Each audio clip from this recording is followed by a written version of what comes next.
Good afternoon, folks. Steve Forseth here, Williams Lake City Councillor candidate, and also your local blogger, letting you know what's going on in your city. On Monday, Jordan Bateman via Facebook, and Jordan now works as the BC Director for the Canadian Taxpayers Federation, indicated to his Facebook followers that if he was running for Township of Langley Council once again this November, what he was working on. And namely, I'll just show you here what it looks like. This would have been his pet project. I know it's going to be a little hard to see here. I will have a photo below, just so you can see the full contract. The contract stipulates a number of things, including not voting for property taxes beyond the provincial rate of inflation, which right now is sitting at roughly about 2.3% per year. It also calls for those who choose to sign the contract to move towards fee-for-service for as many services as possible and less reliance on using property taxation to fund services that are more appropriate on a fee-for-service model. It also calls for candidates to investigate more partnerships with non-profits and other government organizations, including Ottawa and Victoria. It also asks that candidates pledge to be more open with voters if elected in November, and also to disclose all receipts that are charged to a politician's local expense account. And also to introduce what's called a taxpayer protection bylaw, which, if adopted, would punish financially any mayor or councillor who votes for a budget above inflation. The penalty for doing that and choosing not to take a budget beyond inflation to the voters would be an annual pay cut of 15%. In a councillor's case in Williams Lake, that would be a pay cut of approximately $2,200, and in the case of the mayor of Williams Lake choosing to abide by the same bylaw, it would be a pay cut of approximately $4,000.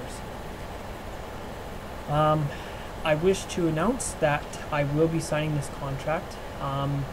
I have already signed the necessary documentation to implement this. Again, the actual signed contract will be below this video, and I intend to ship it off to Jordan Bateman, who intends to put a list together, I understand, of all the candidates in municipal elections throughout BC who intend to pledge to adopt this contract. I've talked to one candidate in Williams Lake who hasn't announced yet, but my understanding is that he'll announce by the end of this week that he intends to make a similar pledge, not the same wording of the Canadian Taxpayers Federation contract, but similar language, and intends to take it door to door.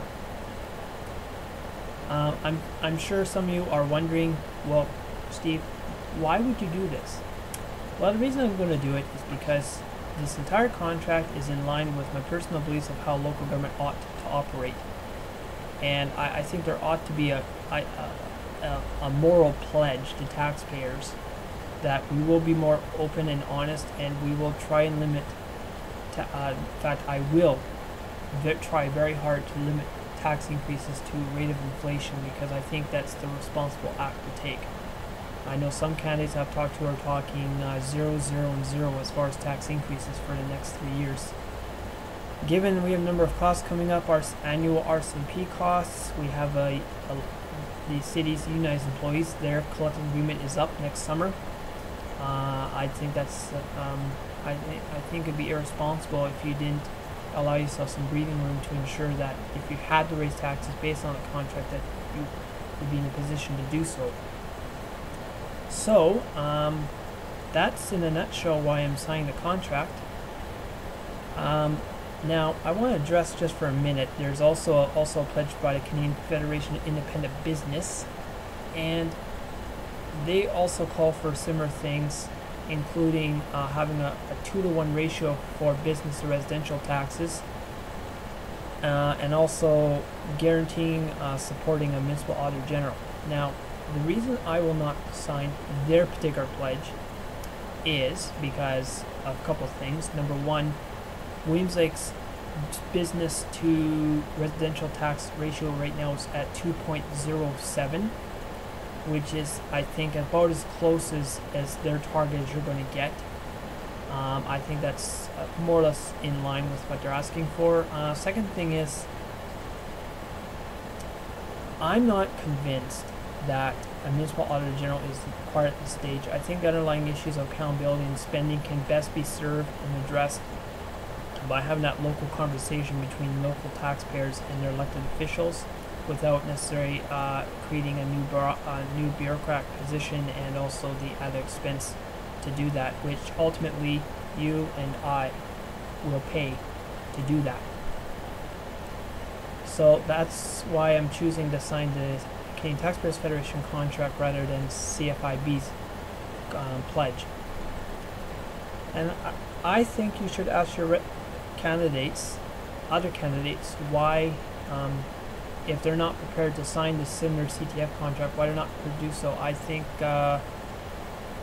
what CTF has asked for is reasonable, and any candidate who looks at it should look at it and say, yeah, I endorse those things, like showing my receipts for any expense I charge, and trying to keep tax increases to an acceptable level. I think keeping taxes, raising property taxes no more than inflation is a reasonable goal, and I think most reasonable-minded people would say he's committing to not raise taxes higher than inflation. I think most people would be acceptable to that.